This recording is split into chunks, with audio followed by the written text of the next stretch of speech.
राधे। जय हो श्री कृष्ण भगवान। आज मैं आपको 15वें अध्याय का भगवत गीता जी का पाठ सुनाऊंगी। हिंदी में अनुवाद मैं इसलिए सुनाती हूँ क्योंकि कई बार बहुत से लोगों को संस्कृत के श्लोक समझ में नहीं आते हैं कि भगवान श्री कृष्ण जी अर्जुन को क्या कह रहे हैं। इसलिए मैंने आपकी सुविधा के लिए, आपके जानने के लिए ये संस्कृत का हिंदी में अनुवाद करके बताया है। श्री कृष्ण भगवान युद्ध भूमि कुरुक्षेत्र में अर्जुन को क्या उपदेश दे रहे हैं। श्री कृष्ण भगवान बोले, आदि पुरुष परमेश्वर रूप मूल वाले और ब्रह्मा रूप मुख्य शाखा वाले जिस संसार रूप पीपल के वृक्ष को अविनाशी कहते हैं तथा वेद जिसके पत्ते कहे गए हैं, उस संसार रूप वृक्ष को जो पुरुष मूल सिद्ध तत्व से जानता है वह वेद के तात्पर्य को जानने वाला है। उस संसार वृक्ष की तीनों गुणों रूप जल के द्वारा बड़ी हुई एवं विषय भोग रूप कोपलों वाली देव, मनुष्य और तिर्यक आदि योनि रूप शाखाएं नीचे और ऊपर सर्वत्र फैली हुई हैं तथा मनुष्य लोक में कर्मों के अनुसार बांधने वाली अहंता, ममता और वासना रूप जड़ें भी नीचे और ऊपर सभी लोकों में व्याप्त हो रही हैं। जय हो श्री कृष्ण भगवान। इस संसार वृक्ष का स्वरूप जैसा कहा है वैसा यहाँ विचार काल में नहीं पाया जाता, क्योंकि ना तो इसका आदि है और ना अंत है तथा ना इसकी अच्छी प्रकार से स्थिति ही है।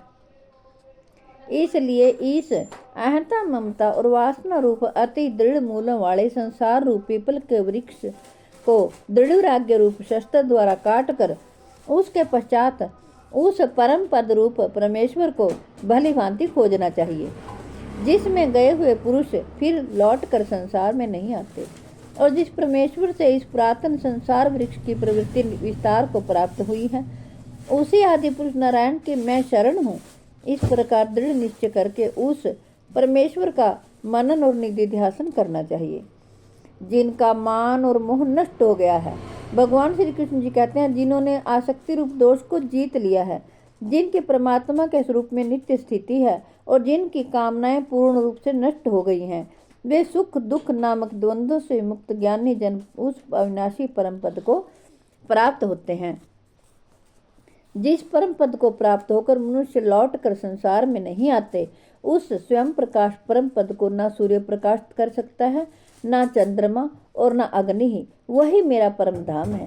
श्री कृष्ण भगवान कहते हैं, इस देह में यह जीवात्मा मेरा ही सनातन अंश है और वही इन प्रकृति में स्थित मन और पांचों इंद्रियों को आकर्षण करता है। प्रभु कहते हैं, वायु गंध के स्थान से गंध को जैसे ग्रहण करके ले जाता है, वैसे ही देह आदि का स्वामी जीवात्मा भी जिस शरीर का त्याग करता है, उससे इन मन से इंद्रियों को ग्रहण करके फिर जिस शरीर को प्राप्त होता है उसमें जाता है। यह जीवात्मा श्रोत्र, चक्षु और त्वचा को तथा रसना, घ्राण और मन को आश्रय करके अर्थात इन सब के सहारे से ही विषयों का सेवन करता है।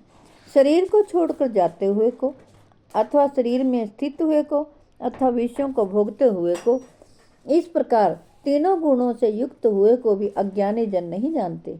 केवल ज्ञान रूप नेत्रों वाले विवेकशील ज्ञानी ही तत्व से जानते हैं। श्री कृष्ण भगवान कहते हैं,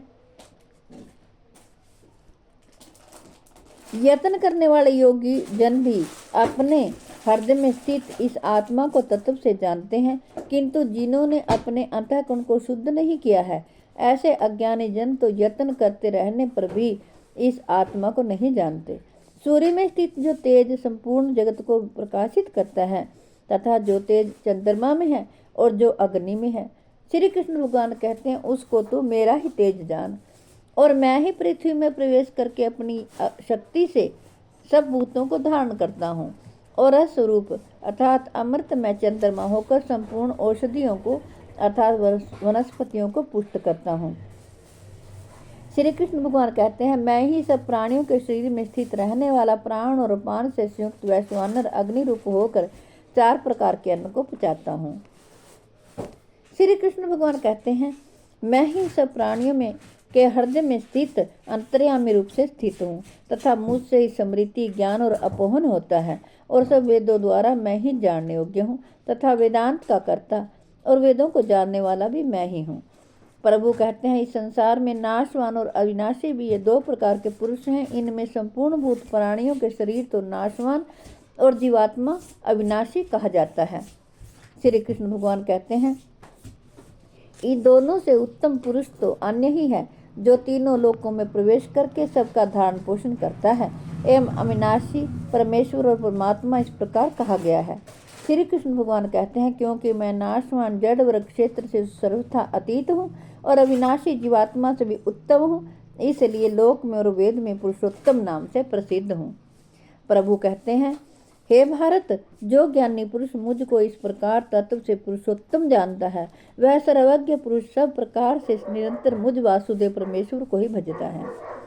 श्री कृष्ण भगवान कहते हैं, हे निष्पाप अर्जुन, इस प्रकार यह अति उत्तम रहस्युक्त गोपनीय शास्त्र मेरे द्वारा कहा गया है। इसको तत्व से जानकर मनुष्य ज्ञानवान और कृतार्थ हो जाता है। जय हो श्री कृष्ण भगवान की। मेरी आपसे हाथ जोड़कर प्रार्थना है कि आपके घर में जो बीमार हों, लाचार हों, चल फिर ना सकते हों, आप उन्हें ज़रूर भगवत गीता जी का पाठ सुनाएं। अपने बच्चों को भी प्रेरित करें, वो भगवत गीता जी का पाठ सुने और पढ़े, ताकि उनको सद्बुद्धि आए।